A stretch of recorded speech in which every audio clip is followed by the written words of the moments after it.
আবাস যোজনা প্রকল্পকে ঘিরে অত্যন্ত গুরুত্বপূর্ণ এবং সুখবর চলে এসেছে।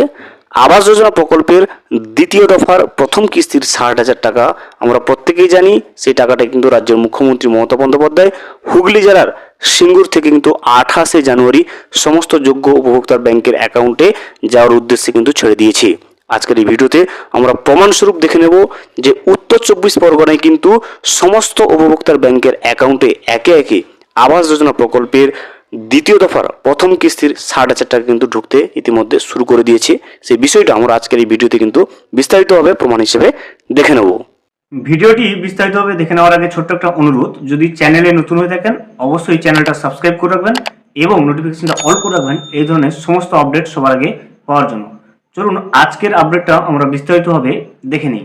উত্তর 24 পরগনায় কল্পতরু মমতা বাংলার বাড়ি দ্বিতীয় ফেজে 59,973 জন উপভোক্তা পেলেন 359,84 লক্ষ টাকা। আনন্দ অশ্রুতে বাংলার বাড়ি গ্রহণ করলেন উপভোক্তারা। জেলার গ্রামীণ এলাকা জুড়ে বিশেষত সুন্দরবন এলাকার মানুষের মুখে এবার চওড়া হাসি। এই হাসির কৃতিত্বের একমাত্র কারিগরি হচ্ছে রাজ্যের মুখ্যমন্ত্রী মমতা বন্দ্যোপাধ্যায়। তিনি আবারও সিঙ্গুরের সভা থেকে প্রমাণ দিলেন তিনি যা বলেন তা করে দেখান। গোটা রাজ্যের পাশাপাশি উত্তর 24 পরগনা জেলার গ্রামীণ ক্ষেত্রের মানুষের জন্য তিনিও ছিলেন কল্পতরু। এই জেলায় বাংলার বাড়ির জন্য প্রথম ফেজে 81,981 জন উপভোক্তা পেয়েছিলেন 984 কোটি টাকা, আর এদিন দ্বিতীয় ফেজে 59,973 জন উপভোক্তারা পেলেন 359,84 লক্ষ টাকা।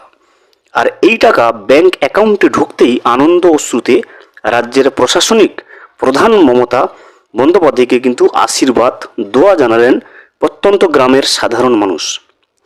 প্রতিবার প্রাকৃতিক দুর্যোগে ঘর হারানো সুন্দরবনবাসীরা সবথেকে বেশি উপকৃত হলেন বলেন তাদের দাবি। শুধু তাই নয়, মমতা বন্দ্যোপাধ্যায়ের আনুকূল্যে এদিন জেলায় 452টি পাট্টা 693 জন উপভোক্তার হাতে তুলে দেওয়া হয়, যার মধ্যে আছে 399টি LR ও 53টি RR পাট্টা ছিল। জেলায় এদিনের মূল অনুষ্ঠানটি হয় জেলা সদর বারাসতের রবীন্দ্র ভবনে।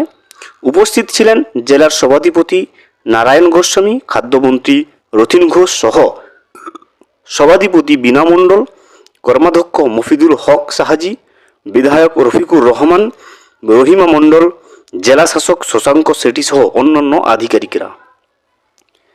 এছাড়াও জেলার SDO ও BDO অফিসগুলি থেকেও উপভোক্তাদের হাতে বাংলার বাড়ি এবং পাট্টা ইত্যাদি তুলে দেওয়া হয়। জেলা সভাধিপতি নারায়ণ গোস্বামী বলেন, কেন্দ্রের লাগাতার আর্থিক বঞ্চনা সত্ত্বেও বাংলার মানবিক মুখ্যমন্ত্রী মমতা বন্দ্যোপাধ্যায় বাংলার মানুষের জন্য উন্নয়নের কাজ করে চলেছেন। তিনি যা বলেন তাই করে দেখান। বাংলার বাড়ি তারই প্রকৃষ্ট উদাহরণ। গ্রামীণ ক্ষেত্রের লাগাতার উন্নয়ন করে মানুষের অর্থনৈতিক স্বাচ্ছন্দ্য ফেরাতে কিন্তু বাংলার মুখ্যমন্ত্রী কাজ করে চলেছেন। দেখতেই পেলেন উত্তর 24 পরগনায় কিন্তু আবাস যোজনা প্রকল্পের দ্বিতীয় দফার প্রথম কিস্তির 60,000 টাকা সর্বমোট 59,973 জন উপভোক্তা কিন্তু ইতিমধ্যে তাদের ব্যাংকের অ্যাকাউন্টে টাকা ঢোকা শুরু হয়ে গেছে এবং উত্তর 24 পরগনায় বাংলা আবাস যোজনা খাতে সর্বমোট 359,84 লক্ষ টাকা কিন্তু বরাদ্দ করা হয়ে গেছে এবং সেই টাকা উপভোক্তাদের ব্যাংকের অ্যাকাউন্টে ইতিমধ্যে ঢুকতে শুরু করে দিয়েছে। ভিডিওটি সম্পূর্ণভাবে দেখার জন্য অসংখ্য ধন্যবাদ।